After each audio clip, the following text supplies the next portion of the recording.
Muito bem, nós na aula passada trabalhamos Romanos capítulo 3,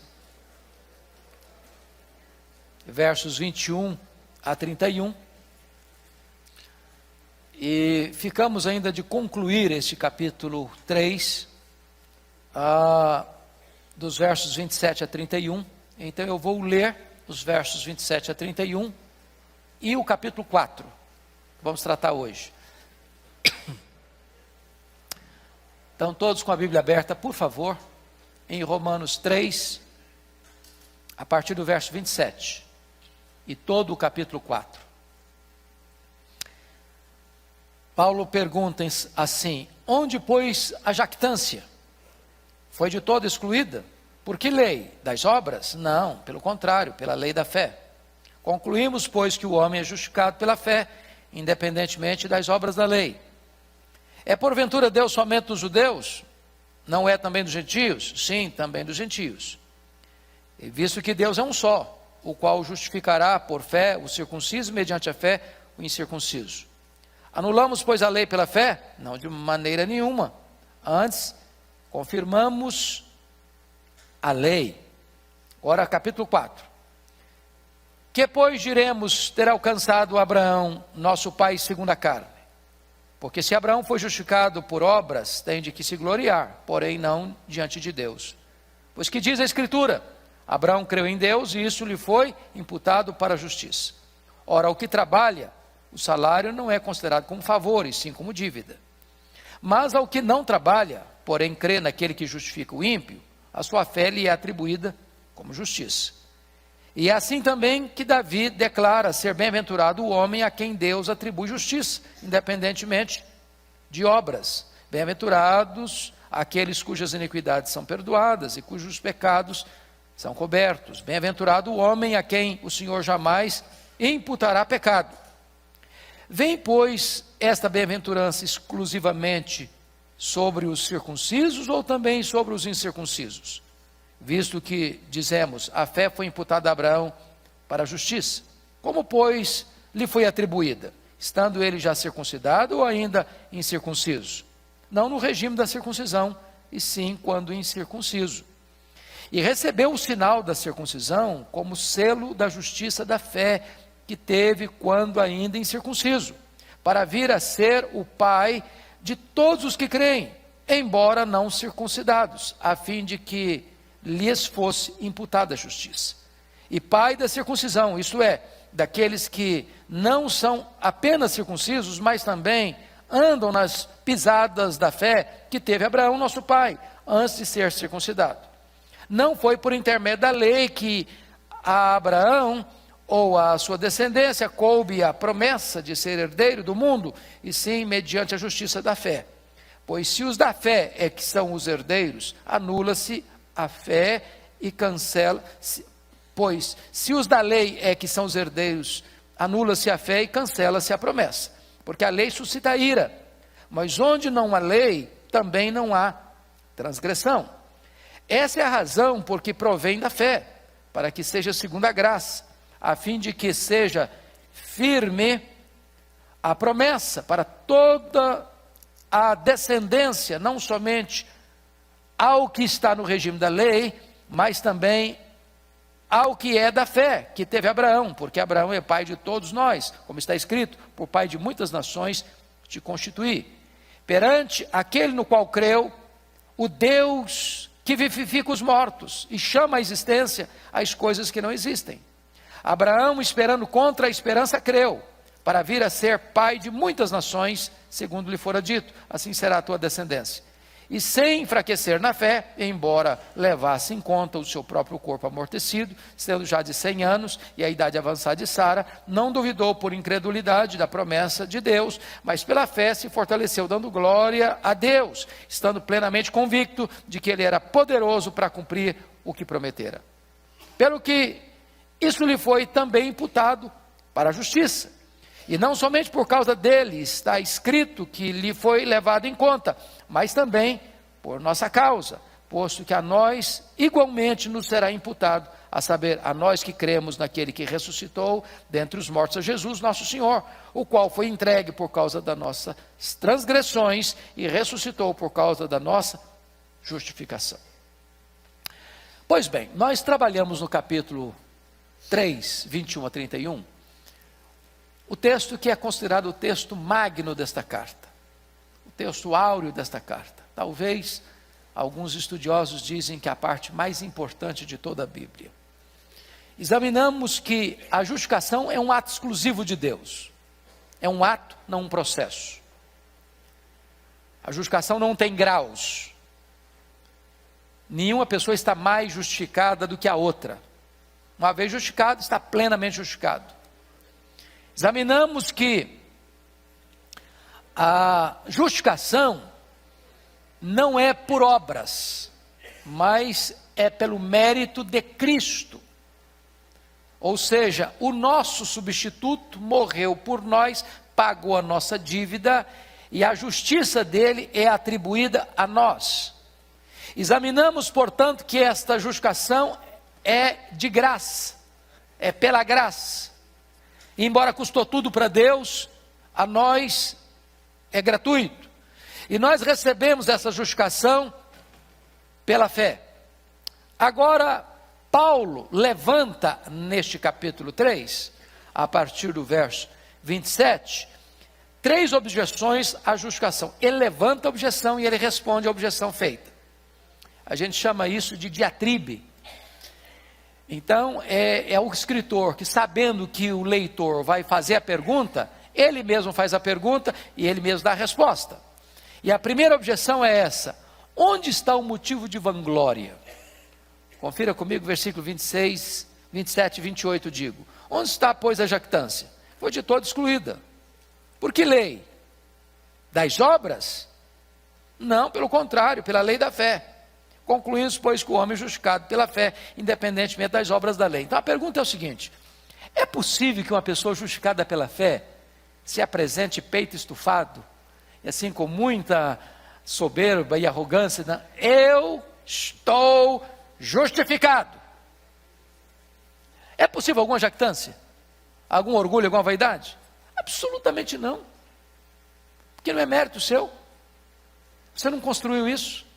Você não trabalhou para isso. Você não mereceu isso. Você não fez por onde.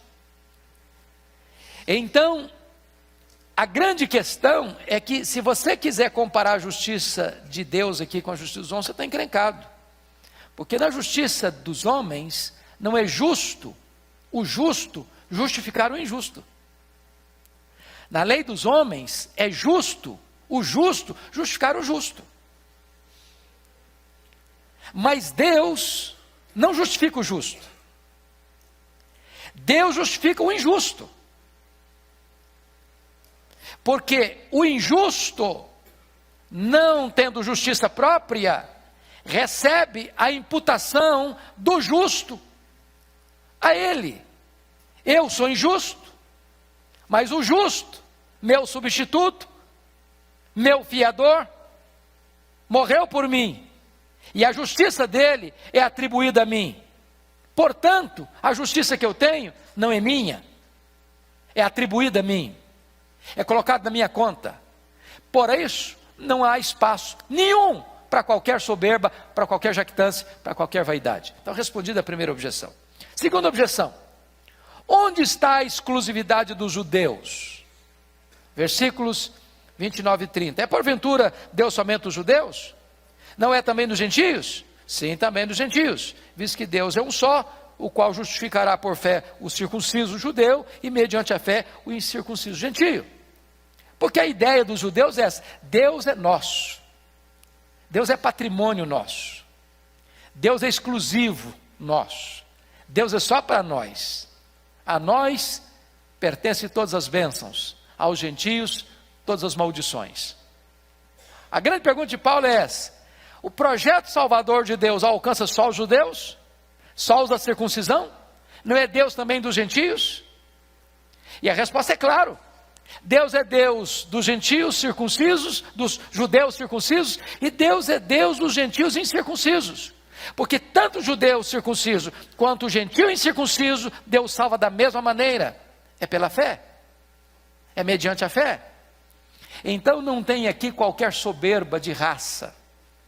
Deus não é um Deus tribal. Deus é o Deus de todas as nações. E Ele salva todos os povos do mesmo jeito, pela fé em Cristo Jesus. Terceira objeção. Onde está a contradição entre a lei e a fé? Porque essa era a ideia dos judeus. Não pode, a fé está em contradição com a lei. Olha o verso 31, o que é que ele diz? 3:31. Anulamos, pois, a lei pela fé? Não, de maneira nenhuma, antes confirmamos a lei. O que Paulo está querendo dizer com isso? Era papel da lei salvar? Pergunto a vocês. Claro que não. Por que não? Porque pela lei vem o pleno conhecimento do pecado, e o pecado provoca a ira de Deus. Então a lei não foi dada para nos salvar, a lei foi dada para nos convencer de que somos pecadores. A lei é como essa luz, ela aponta o que está errado, o que está sujo, mas ela não tira a sujeira. A lei é como um raio-x que aponta o tumor, mas não é o bisturi que remove o tumor. A lei é como um prumo de um construtor, identifica que a parede está torta, mas o prumo não corrige a parede torta. A lei veio apenas para diagnosticar quão pecadores nós somos, mas a lei não tem o poder de nos salvar.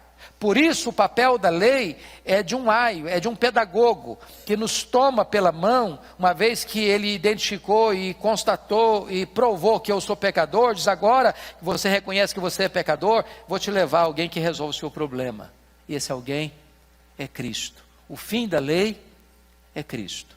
Então não há contradição entre a lei e a fé, porque na verdade a lei tem exatamente esse propósito de provar que eu sou pecador e abrir para mim, e levar a mim, e conduzir a mim àquele que me salva pela graça mediante a fé.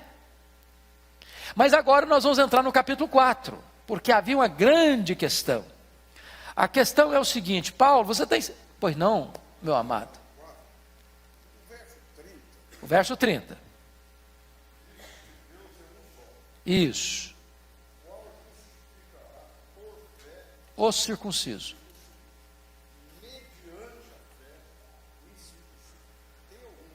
Nenhuma diferença. Só de linguagem. Só de linguagem. O que Paulo está dizendo é que o circunciso, que é judeu, e o incircunciso, que é gentio, são salvos da mesma maneira. Não tem um critério para um e outro critério para outro. Tanto o judeu quanto o gentio, e entendendo o gentio com todos os povos que não são judeus, são gentios, Deus só tem um método de salvação, e esse método é a salvação pela graça, mediante a fé em Cristo Jesus. É isso que Paulo está ensinando aí. Mas agora, voltando ao capítulo 4, a grande pergunta é a seguinte: ô Paulo, você está ensinando esse negócio de justificação pela fé, nós queremos saber uma coisa de você. Essa doutrina que você está ensinando é novidade? Você inventou isso? Você criou isso? Isso vem da sua cabeça? De onde você tirou isso? Será que se você está ensinando para nós tem forte lastro no Antigo Testamento? Tem raiz no Antigo Testamento? O que você está ensinando está fundamentado na escritura que nós temos, porque a Bíblia da época era Velho Testamento. O Novo Testamento estava sendo construído ainda, estava sendo escrito ainda, a revelação de Deus era progressiva, e ainda, quando Paulo escreveu isso, muitas pessoas não tinham, claro, não tinham o Novo Testamento como nós temos hoje. A grande pergunta é: o que você está escrevendo para nós tem base lá no Velho Testamento? E Paulo vai dizer e responder essa pergunta seguinte: claro que tem base no Velho Testamento. Eu não estou ensinando novidade, não. Eu não estou ensinando coisa nova, não.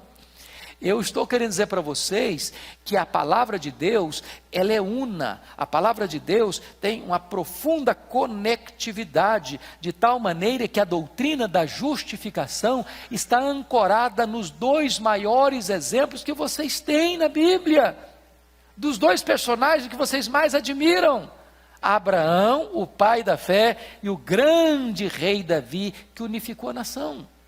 Esses dois personagens históricos retratam e revelam para nós que a doutrina da justificação é profundamente arraigada nas Escrituras. Então, Gênesis 15, 6, diz que Abraão creu, e isto lhe foi imputado como justiça. Então está lá no Velho Testamento, na história de Abraão, muito antes que a lei fosse dada, muito antes, 430 anos da lei ser dada, Abraão já tinha sido justificado pela fé e não pelas obras da lei. Então vamos olhar agora alguns pontos do capítulo 4. Primeiro ponto que eu quero chamar a sua atenção: Abraão foi justificado pela fé e não pelas obras. É o que ele desenvolve aí no capítulo 4 até o versículo 8. A justificação pelas obras coloca a glória da salvação no homem e não em Deus. Confira comigo os versos 1 e 2. Que pois diremos ter alcançado Abraão, nosso pai, segundo a carne? Porque se Abraão foi justificado por obras, tem de que se gloriar. Porém não diante de Deus. Então veja bem, se eu fosse justificado pelas obras, vamos pensar o seguinte: você tem aqui coisas boas e coisas ruins. Vamos imaginar na balança, tá? Aí eu fiz mais coisas boas do que coisas ruins. Aí alguém diz: bom, então esse camarada aí merece a salvação, porque fez mais coisa boa que ruim. Ainda que esse fosse o argumento, seria falso. Por quê? Porque na linguagem bíblica, nesse prato das coisas ruins, bastaria você fazer uma coisa errada, uma coisa ruim, e já desequilibrou tudo. Porque se você quer ser salvo pela lei, o padrão que a lei exige de você é o quê? Perfeição. Perfeição o quê? Absoluta. Se você guardar, diz Tiago, toda lei, e tropeçar num único ponto, você é culpado da lei inteira. Por quê? Porque o padrão é perfeição. Você morre afogado com 10 centímetros acima do seu nariz, como você morre afogado a 10 mil metros, nas profundezas mais abissais do mar. Não importa. Você quebrou o padrão da perfeição. Por isso, maldito é aquele que não perseverar em toda a obra da lei para cumprir. Ora, se Abraão pudesse ser justificado pelas obras, ele teria que ser o quê? Perfeito. E se ele fosse perfeito, ele teria recebido então a salvação como prêmio, mérito, honra o mérito. Ele conquistou, ele cavou, ele mereceu. Agora, fica claro o versículo 2, porque se Abraão foi justificado por obras, tem de que se gloriar. Aí o homem receberia a salvação como um troféu. Aí você bateria no peito: eu estou salvo, eu construí minha salvação, eu mereci minha salvação. Mas salvação não é uma questão de mérito. Segundo, a justificação pelas obras entra em total contradição com o ensino das Escrituras. Olha o versículo 3. Pois que diz a Escritura? Abraão creu em Deus e isso lhe foi imputado para a justiça. Veja você que ele cita a Escritura, e a Escritura é una. A Escritura é o conjunto da revelação de Deus, inspirado pelo Espírito Santo. Portanto, não há contradição. Porque se a Escritura contradiz a Escritura, Deus é incoerente, porque a mente que produziu a Escritura é a mente de Deus. Então ele está dizendo que a justificação pelas obras está na contramão da revelação de Deus na Escritura. Não pode ser. Terceiro, a justificação pelas obras coloca a base da salvação no merecimento humano e não na graça de Deus. Olha os versículos 3 a 5 comigo. Você pode ler em voz alta comigo? Vamos juntos? Pois, que diz a Escritura? Abraão creu em Deus e isso lhe foi imputado para a justiça. Ora, ao que trabalha, o salário não é considerado como favor, e sim como dívida. Mas ao que não trabalha, porém crê naquele que justifica o ímpio, a sua fé lhe é atribuída como justiça. Então preste atenção nisso. Se a salvação fosse pelas obras da lei, o que estaria acontecendo? Seria o pagamento de um salário. Quando você tem um funcionário e paga o salário dele, você está fazendo um favor para ele? Não. Você está dando a ele o que ele merece receber pelo seu trabalho prestado. Não é favor, é dever, é obrigação. Ele trabalhou para receber isso. Agora, alguém que não trabalhou para receber e recebe, isso é o quê? Favor. Isso não é mérito. Então, a quem Deus justifica? Ao que trabalhou para receber essa justificação? Ao que merece essa justificação? Não. Portanto, não é salário pago. A quem Deus justifica? Ao justo ou ao ímpio? Ao ímpio. Que ímpio? Ao ímpio que crê. Então, no momento que ele crê, é atribuído a ele o quê? A justiça. A justiça.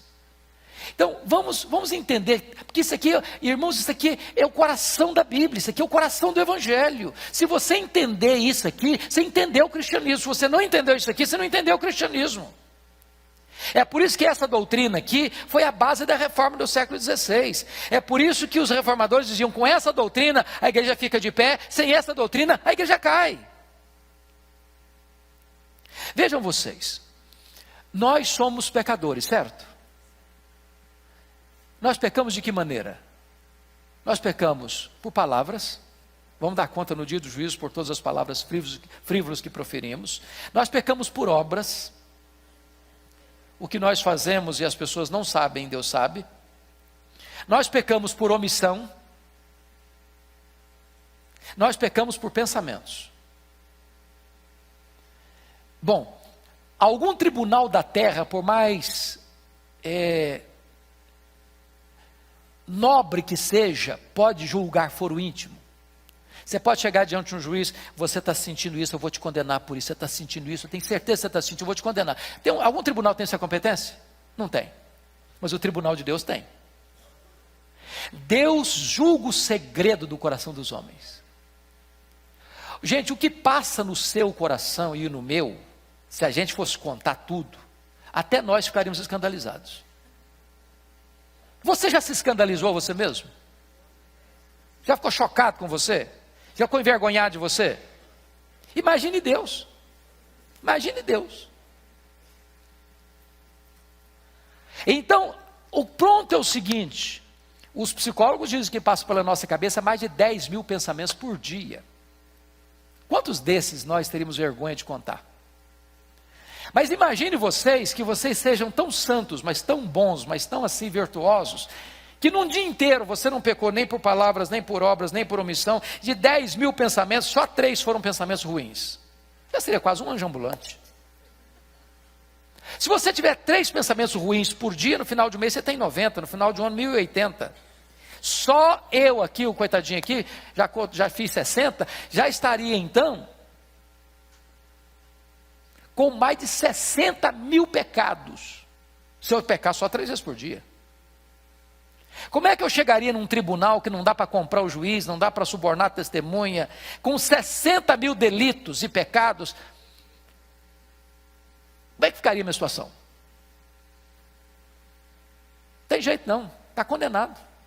Mas eu não precisaria de 60 mil não, se eu tiver um só, eu serei condenado. Porque no céu não entra nada contaminado.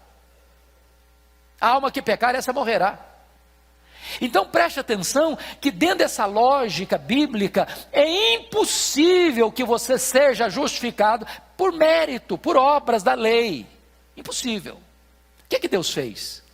Deus enviou o seu Filho Jesus Cristo como seu fiador, como seu representante, e quando Jesus estava na cruz, Deus lançou sobre ele a iniquidade de todos nós. a iniquidade de todos nós. Sabe o que a Bíblia diz? Que ele foi carregando sobre o seu corpo no madeiro os nossos pecados. Isso foi tão terrível, que esse é o cálice amargo que Jesus chorou diante dele. Pai, se possível, passe de mim este cálice. Sabe o que aconteceu? Quando ele estava lá na cruz, ele deu um brado, vocês se lembram disso? Está consumado. Essa expressão no grego é tetelestai, que significa está pago. Ele pegou escrito de dívida que era contra você, anulou essa dívida, pagou essa dívida, cravou na cruz e disse: está pago, está consumado, você não deve mais nada. Você está quites com a lei de Deus, você está quites com a justiça de Deus. E quando Deus vai lá na sua ficha no tribunal do céu, está escrito assim: você não está só perdoado, não, você está justificado. Além da sua dívida ter sido cancelada e paga, você tem aqui na sua ficha toda a justiça de Cristo creditada na sua conta. Isso é justificação. Então, Paulo está argumentando para nós que não é possível pelo mérito você receber justificação, por isso é graça. Mas em quarto lugar, a justificação pelas obras traz condenação ao pecador e não bem-aventurança. Olha comigo o versículo 6 a 8. Paulo agora muda de figura de Abraão para a figura de Davi, só um pouquinho, para mostrar isso.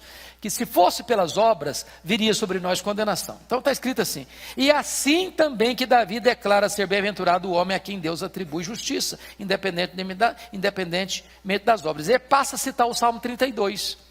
Bem-aventurado aquele cujas iniquidades são perdoadas e cujos pecados são cobertos. Bem-aventurado o homem a quem o Senhor jamais imputará pecado. Em que contexto Davi escreveu o Salmo 32? Pergunto a vocês. No contexto do adultério dele com Batseba. No contexto onde ele trama, orquestra o adultério, depois orquestra sair da situação, mandando o marido da mulher vir da guerra para deitar-se com ela, para ele sair de cena e não ser considerado culpado. Depois o marido não atende aos reclamos dele, aos propósitos dele, e ele então manda matar o marido da mulher com requinte de crueldade, escrevendo uma carta e mandando a carta pelo próprio portador, que era a vítima que deveria ser morta. Depois, para encobrir o pecado todo, ele casa com a viúva, e depois ele guarda no coração um silêncio. Aí Deus manda o Natan na casa dele, para contar uma historinha para ele, porque história às vezes é melhor do que discursos. O Davi, deixa eu contar uma história para você. Tinha dois homens numa cidade, um rico demais, outro pobre demais. O rico tinha muitos reses, muitos rebanhos, muitas ovelhas. O pobre só tinha uma ovelhinha. Essa ovelhinha ficava na casa dele, dormia no colo dele, bebia no copo dele, comia no prato dele, era a alegria da casa. Aí um dia esse homem rico recebeu uma visita muito importante na sua casa e resolveu fazer um churrasco de ovelha. Só que em vez de matar uma das muitas ovelhas que tinha lá no pasto, ele foi lá na casa do pobre, pegou a única ovelhinha dele, pegou a ovelha, matou a ovelha e fez um churrasco para um amigo dele. Aí o Davi ficou muito irritado, porque Davi tinha um senso de justiça. Esse cara deve morrer, e esse cara deve restituir ainda muito mais. Aí o Natan botou o dedo no nariz dele: você, esse homem, Deus te deu o trono, Deus te deu o reino, Deus te deu o poder, Deus te deu riqueza, Deus te deu mulheres, Deus te deu tudo, e você foi lá e matou o marido da mulher e ficou com a mulher do seu soldado. Aí ele caiu e disse: pequei. E aí é nesse sentido que ele faz essa confissão: bem-aventurado é o homem a quem Deus não atribui iniquidade, a quem Deus atribui justiça. Porque Deus diz para ele: Deus perdoou o seu pecado. Eu pergunto a vocês: pelas obras Davi seria condenado ou justificado? O que ele merecia? Condenação. Você é melhor que Davi? Você acha que você é melhor que Davi? O que você merece? Condenação. Mas feliz é o homem a quem Deus não atribui iniquidade. Feliz é o homem a quem Deus não bota na sua conta a sua dívida. Feliz é o homem a quem Deus bota na conta dele a justiça do seu filho. Isso é justificação. Paulo está provando isso. Vamos ao segundo ponto. Abraão foi justificado pela fé e não pela circuncisão. Agora Paulo vai tratar de um outro assunto, a partir do verso 9 ao verso 12. Notem vocês que o judeu tinha um negócio assim, muito assim, zeloso com o negócio da circuncisão. Para eles, o camarada está circuncidado, está salvo. Não está circuncidado, está perdido, né? Então, vinha uma objeção dos judeus. Mas claro, Abraão foi justificado porque foi circuncidado, Paulo. É claro, ele foi circuncidado, ele é especial. Ele é o escolhido de Deus, foi circuncidado, então está tudo bem. Aí Paulo vai refutar essa tese dos judeus. De que maneira? Vamos lá. Primeiro, a circuncisão não é a causa, mas a consequência da justificação. Olha o versículo 9 comigo. Vem, pois, esta bem-aventurança exclusivamente sobre os circuncisos ou também sobre os incircuncisos? Visto que dizemos, a fé foi imputada a Abraão para a justiça. Então, a pergunta é, a justificação vem só para as pessoas que são circuncidadas ou para as pessoas que não foram circuncidadas? Resposta, para quem que vem a justificação? Para todos. Qual a prova que Paulo dá? Abraão foi justificado depois que foi circuncidado ou antes que foi circuncidado? Pergunto a vocês. Antes ou depois? Antes. Antes. Capítulo 15, versículo 6. Abraão creu, isso foi imputado a ele como justiça. Ele só vai ser considerado mais tarde, lá no capítulo 17. Então não dá para você conectar circuncisão com justificação, porque a justificação de Abraão precedeu a sua circuncisão. E esse negócio de circuncisão começou historicamente com Abraão. Então o argumento é um argumento anacrônico, de dizer que circuncisão está ligado à justificação. Segundo ponto, a circuncisão não limita a justificação, mas a impede. Versículo 10. Como, pois, lhe foi atribuída? Estando já circuncidado ou ainda incircunciso? Não no regime da circuncisão, e sim quando incircunciso. Ou seja, logo, se Abraão foi justificado antes de ser circuncidado, não tem nada a ver de você limitar a circuncisão. Não, só pode ser justificado quem foi circuncidado. Esse argumento está furado, diz o apóstolo Paulo. Terceiro, a circuncisão não é a base, mas o selo da justificação. Vamos ver versículos 11 e 12. Aqui tem um ponto muito importante. Pode ler comigo, versos 11 e 12? Vamos juntos? E recebeu o sinal da circuncisão como selo da justificação pela fé, que teve quando ainda incircunciso, para vir a ser o pai de todos os que creem, embora não circuncidados, a fim de que lhes fosse imputada a justiça. E pai da circuncisão, isto é, daqueles que não são apenas circuncisos, mas também andam nas pisadas da fé que teve Abraão, nosso pai, antes de ser circuncidado. Muito bem. A pergunta é, Paulo, então tá bom. Então quer dizer que não é justificação, não é pela circuncisão, ok. Agora então, que valor que tem a circuncisão, se você não é justificado por ela? Que valor? Para que então? Vou repetir aqui, vou mudar para transicionar do velho para o novo. Paulo argumenta em Colossenses que o batismo é a circuncisão do Novo Testamento. Eu pergunto a vocês, você é salvo pelo batismo? Sim ou não? Não. Então por que você batiza?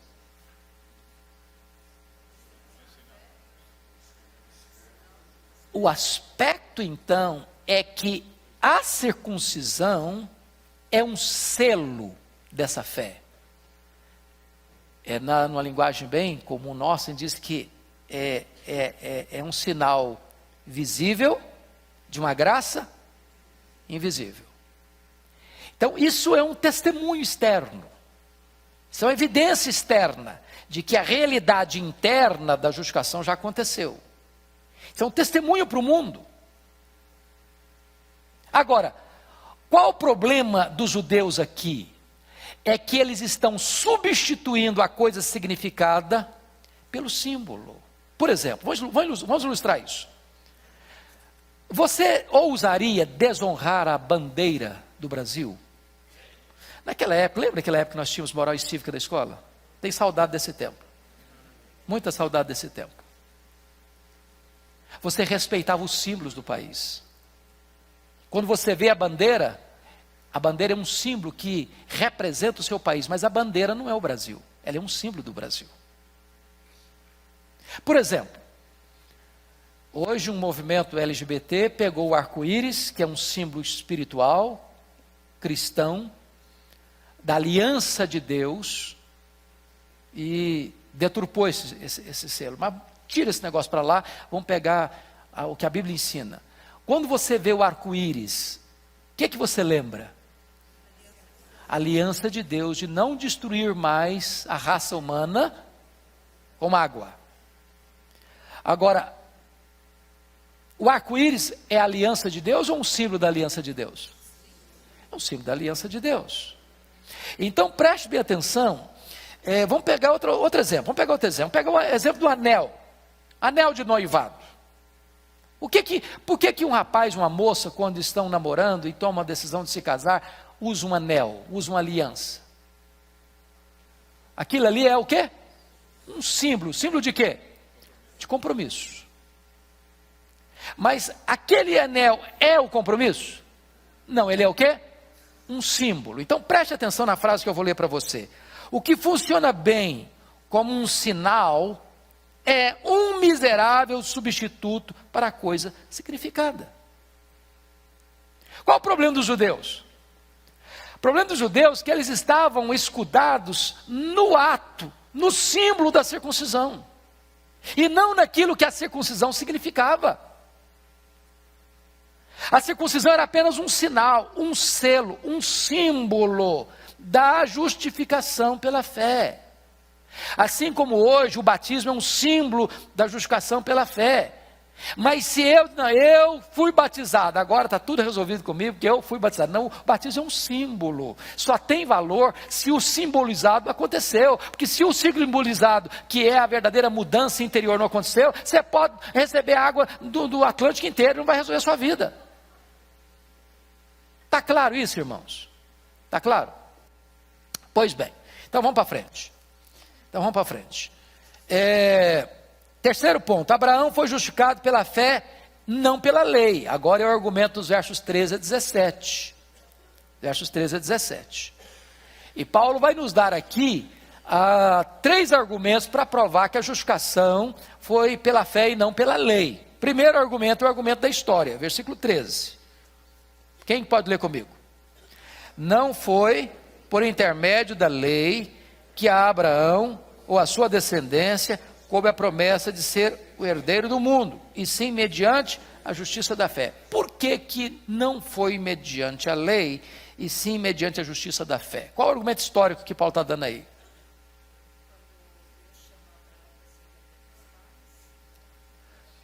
Não, no momento em que ele foi justificado, lá em Gênesis 15, 6. Por que você está usando o argumento da história aqui? Porque a lei só foi dada 430 anos depois que o Abraão foi justificado pela fé. Logo, consequentemente, não poderia ser a justificação ser pela lei, porque ela não tinha sido dada ainda. Passaram-se mais de 400 anos até que ela fosse dada. Então, de fato, não é possível você argumentar que a justificação é pelas obras da lei, porque a lei não existia quando Abraão foi justificado pela fé. Está claro isso? Segundo argumento, o argumento da linguagem. Olha comigo, versos 13 a 16. Não foi por intermédio da... Nós já lemos, né? Versículo 14. Pois se os da lei é que são os herdeiros, anula-se a fé e cancela-se a promessa. Porque a lei suscita a ira. Mas onde não há lei, também não há transgressão. Essa é a razão por que provém da fé, para que seja segundo a graça, a fim de que seja firme a promessa para toda a descendência, não somente ao que está no regime da lei, que são os circuncisos, os judeus, mas também ao que é da fé que teve Abraão, porque Abraão é pai de todos nós. Ponto básico é o seguinte, irmãos. Por que não poderia ser a justificação pela fé? Me responda. A justificação pela lei. Por que não pode ser? Por que não pode ser pela lei? Primeiro, porque todos pecaram, é claro. Mas, pela lei, o que vem? O argumento dele aí, no versículo 15. Porque a lei faz o quê? Por que a lei suscita ira, irmãos? A lei define o seguinte: quem peca, morre. E quando você reconhece que você é pecador, então o que você provoca mediante a lei? Ira. A ira de Deus se revela do céu contra toda a impiedade e perversão dos homens. Se Deus fosse tratar você e a mim mediante a lei, o que Deus sentiria por mim? Ira. Ira. Porque o meu pecado provoca a ira de Deus. Deus é santo. Ele é puro. Ele não pode ver o mal. A santidade dele é ultrajada pelo meu pecado. A pureza dele é ultrajada pela minha impureza. Então, se Deus fosse me tratar mediante a lei, eu estaria debaixo da ira. É por isso que Paulo diz: filhos da ira. Agora então, Deus me trata mediante a questão da promessa. Porque a despeito de eu ser pecador, Deus justifica o ímpio que crê. Crê em quem? Crê no seu filho. Porque no momento em que você crê no seu filho, você está fazendo uma coisa. Vamos entender isso, irmãos. Quando você crê em Jesus, o que implica isso? Implica em você entender intelectualmente, e entender isso no seu coração, que outra alguém, justo e santo, assumiu o seu lugar, morreu em seu lugar, pagou a sua dívida. Preste atenção nisso. O perdão de Deus não é um perdão barato. Perdão de Deus não significa Deus, não, você errou, não tem problema não, esquece, isso não é tão grave assim não. É assim que é o perdão de Deus? Não é. O perdão de Deus, irmão, significa o seguinte: eu ilustrei isso na aula passada, vou tornar a ilustrar aqui hoje, porque tem muita gente nova. Por exemplo, vocês conhecem alguns países, o presidente, ou seja o nome que quiser dar a autoridade máxima do país, alguns lugares esse presidente tem competência de dar indulto, mesmo a uma pessoa condenada à morte. Então imagine o seguinte: um cidadão matou o seu próximo de forma violenta, de forma cruel, por motivos torpes, foi condenado à prisão e, indo a julgamento, foi condenado à pena capital. Aí há um apelo do povo, um apelo das organizações internacionais, seja o que for. Esse presidente dá a esse indivíduo condenado à morte indulto, perdão. Eu pergunto a vocês, essa decisão é uma decisão justa? A justiça foi satisfeita? Sim ou não? Não. Então, esse perdão não é baseado na justiça. A pergunta que eu faço agora é outra. Quando Deus justificou você, foi nessa mesma base? Não. O que Deus diz, Deus não muda. A alma que pecar, essa morrerá. Está escrito: Deus não inocentará o culpado. Então o que Deus fez para resolver isso? Deus envia seu filho como nosso substituto, como nosso representante, como nosso fiador. E Deus leva o seu filho à cruz. Vamos entender isso. Quem levou Jesus à cruz não foi Judas, não foi Pedro, não foi o Sinédrio, não foi Pilatos, não foram os soldados. Quem levou Jesus à cruz foi o Pai, por amor.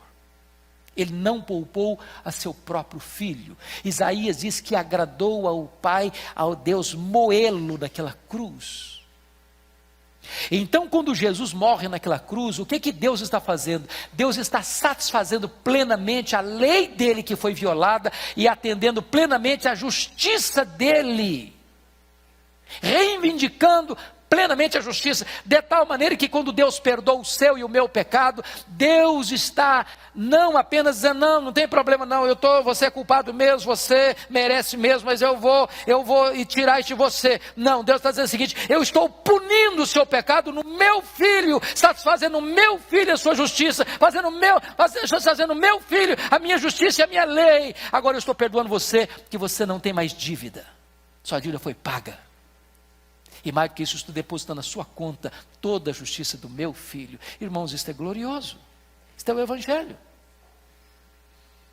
Então, notem vocês, no versículo, o argumento agora da teologia, dos versículos 16 e 17. Vamos ver juntos. 16 e 17. Por essa razão, pois essa é a razão porque provém da fé, para que seja segundo a graça, a fim de que seja, a minha Bíblia dobrou exatamente aqui, está incluindo as letras, seja firme a promessa para toda a descendência, não somente ao que está no regime da lei, mas também ao que é da fé que teve Abraão, porque Abraão é pai de todos nós, como está escrito, por pai de muitas nações, te constituí, perante aquele no qual creu, o Deus que vivifica os mortos e chama à existência as coisas que não existem. Então preste atenção num ponto. Abraão é pai de quem?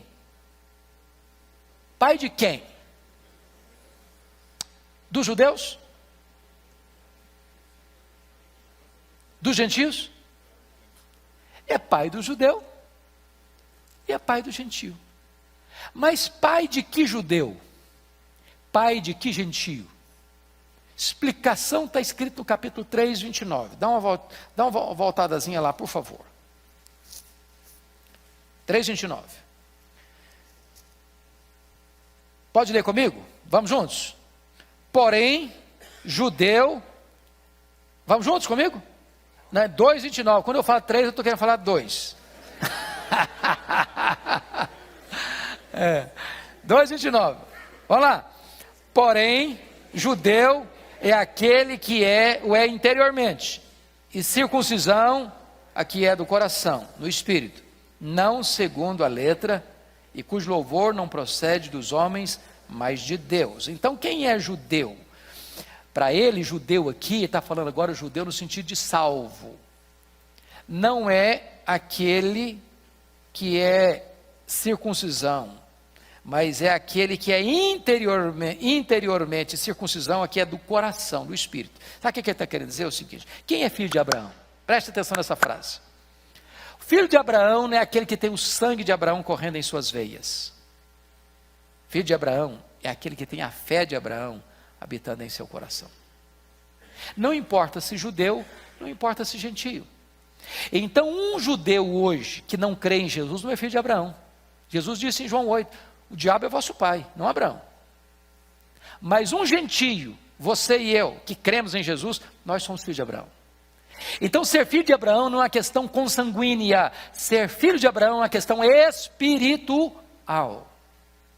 Pois bem, agora vamos caminhar para o quarto ponto. Abraão foi justificado pela fé em Deus e não pela fé na fé. Agora versículo 17b, versículo 22. Confira aí comigo, por gentileza. Perante aquele no qual creu, o Deus que vivifica os mortos e chama à existência as coisas que não existem. Então vamos pegar alguns pontos aqui. Abraão foi justificado pela fé em Deus, não pela fé na fé. Essa fé não é apenas assentimento intelectual. Agora nós estamos tratando de uma questão de mudança. Quantos anos tinha Abraão? Quando Deus mudou o nome dele para Abraão? 99 anos. Com que idade o Isaac nasceu? Ele tinha quantos anos? 100 anos. Ele disse que o corpo dele estava o quê? Amortecido. Do ponto de vista humano, nós diríamos o seguinte, biologicamente o corpo dele estava morto. Além da idade avançada da Sara, 90 anos, além do fato que ela também ainda era estéril. Então, o que está acontecendo aqui? A probabilidade humana do Isaac nascer era 0. 0. Agora, note você que ele creu que Deus, que vivifica os mortos, cumpriria sua promessa. Então, não estou falando aqui de uma fé puramente intelectual. Estou falando de uma fé que tem ação. De uma fé que crê que Deus, ao prometer, ainda que a circunstância seja 100% desfavorável, vai acontecer o que Deus prometeu. E essa fé de Abraão nós precisamos ter, irmãos. Quantas vezes nós somos guiados apenas pela lógica, pela probabilidade, por aquilo que o homem pode fazer, por aquilo que a ciência pode resolver, por aquilo que o nosso dinheiro pode comprar, por aquilo que a nossa saúde pode alcançar. Abraão demonstra aqui não apenas a crença numa doutrina, Abraão demonstra aqui a confiança numa pessoa. Porque cristianismo é muito mais do que intelecto, irmãos. É intelecto, é sim. Crer, como John Stott, é também pensar. Mas cristianismo é mais do que você ter na sua cabeça verdades lúcidas, claras, cristalinas. Cristianismo é relacionamento pessoal com o Deus Todo-Poderoso. E mesmo diante das circunstâncias impossíveis da vida, você crê que se Deus prometeu, Ele é fiel para cumprir. Isso nos remete a Gênesis 22. E a Hebreus 11, por que Abraão levou o filho Isaque lá para o Monte Moriá para sacrificá-lo? Vocês acham que Abraão acreditava que ele não iria ser sacrificado? À luz do texto de Gênesis e de Hebreus 11? Vocês acham isso? Em momento algum Abraão pensou que ele não fosse sacrificado. O que estava no coração de Abraão à luz de Hebreus 11? É que Deus faria o que com ele? Que Deus o ressuscitaria. Agora eu pergunto a vocês, quantos exemplos de ressurreição tinha até então? Nenhum. Nenhum. Isso é fé. Mas por que ele acreditava que Deus podia ressuscitá-lo? Por uma razão muito simples. Deus já havia dito para ele que Notem comigo que esse ponto agora vai para o capítulo, eu quero terminar com vocês, mostrando o seguinte, esse Deus que é poderoso, à luz dos versos 20 a 22, Ele é o Deus também fiel. Você pode ler o 20 e 22? Ele não duvidou, por incredulidade, da promessa de Deus, mas pela fé se fortaleceu, dando glória a Deus, estando plenamente convicto de que era poderoso para cumprir o que prometer. Você precisa ler sua Bíblia de vez em quando, olhando detalhes, ênfases. Verso 21, o que você destaca aí? Estando o quê? Você pode estar convicto? Pode, mas você pode estar plenamente convicto. É diferente? É diferente. Estou convicto. Já é muito forte. Mas eu estou plenamente convicto, estou dizendo o seguinte, eu não deixo nenhuma fresta para dúvida, para incerteza. Plenamente convicto de que Ele é o quê? Poderoso para cumprir o quê? Prometeu. Então ele está dizendo duas coisas aí, Deus é poderoso e Deus é fiel. Deus é poderoso e fiel. Último ponto para nós terminarmos. Abraão foi justificado pela fé, não isoladamente, mas como exemplo de todos os que creem. Olha agora comigo. Primeiro, a justificação, tanto na antiga como na nova dispensação, é pela fé. Versos 23 e 24. E não somente por causa dele está escrito que ele foi levado em conta, mas também por nossa causa, posto que nós igualmente... Porque a nós igualmente nos será imputado, a saber, a nós que cremos naquele que ressuscitou dentre os mortos, a Jesus nosso Senhor. Ele está dizendo o seguinte, que tanto com Abraão, quanto com você hoje, Deus opera do mesmo jeito. O que foi escrito lá, foi escrito para nós. Isso é maravilhoso. A Bíblia foi nos dada, irmãos, lá atrás, para encorajar a gente aqui. É por isso que você tem que ler a Bíblia. Que quando você lê a Bíblia, você encontra que esse Deus que é fiel, que é poderoso, ele lá atrás estava escrevendo aquilo, registrando sobre Abraão, para encorajar você hoje, em pleno dia 26 de agosto de 2018. Eu fiz lá, eu faço aqui, eu não mudo. É por isso que vocês não são destruídos, eu não mudo. A minha palavra não muda, a minha promessa não muda, o meu jeito de ser não muda, a minha maneira de agir não muda. Nessa base vocês podem estar firmados. Finalmente, a justificação, tanto na antiga como na nova dispensação, tem como base a morte e a ressurreição de Cristo. Vamos ler o último versículo? Olha que coisa preciosa. Vamos lá? O qual foi entregue por causa das nossas transgressões e ressuscitou por causa da nossa justificação. Louvado seja Deus. Notem que Paulo conecta morte e ressurreição. Por quê? Por quê? Porque a morte de Cristo não teria validade se ele não tivesse o quê? Ressuscitado.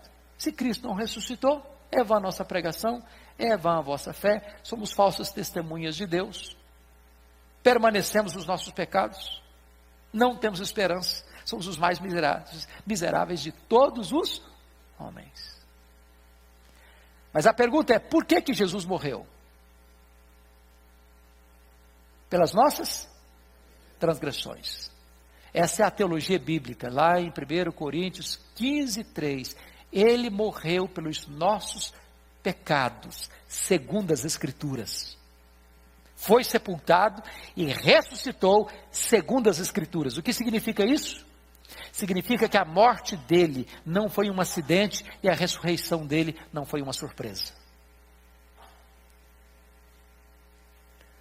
Ele morreu pelas nossas transgressões. Ele pagou nossa dívida. Mas ao ressuscitar, ele então garante que aquela morte pelos nossos pecados valeu. Valeu. Então Deus agora pode declarar você justo diante do seu tribunal. Você não deve mais nada. Você está quites com a lei de Deus. Você está quites com a justiça de Deus. E eu só quero concluir com mais 2, 3 minutinhos para explicar um ponto importante aqui. Porque talvez alguém possa levantar a seguinte dúvida. Pastor, ok, estou justificado, estou quites com a lei de Deus, com a justiça de Deus, mas eu cultuo o pecador. E o que é que eu faço com os meus pecados agora? Deixa eu dizer uma coisa importante. Quando você foi justificado dos seus pecados do passado, dos seus pecados do presente, dos seus pecados do futuro. Significa então que você não tem o risco de perder salvação. Não se perde salvação. Salvação é uma garantia eterna. Porém, você que outrora estava debaixo da ira de Deus e era um réu diante de um juiz, agora você mudou de status. Agora você é membro da família, é um filho diante de um pai. Então agora seus pecados cometidos não levam você mais à condenação, mas levam você a uma quebra de relacionamento. Então qual é a atitude de um crente quando peca? Está escrito, se confessarmos os nossos pecados, Ele é fiel e justo para nos perdoar os pecados e nos purificar de toda injustiça.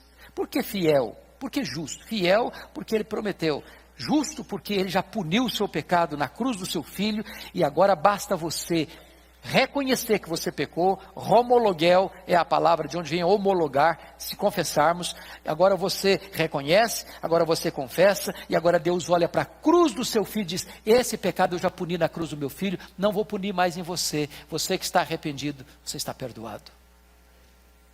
Louvado seja Deus, porque todo momento, a todo instante, nós podemos recomeçar e recomeçar e recomeçar esta relação de intimidade com Deus. Fruto de quê? Da justificação pela fé.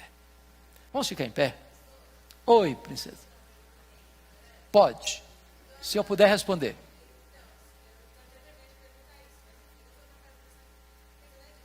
Claro.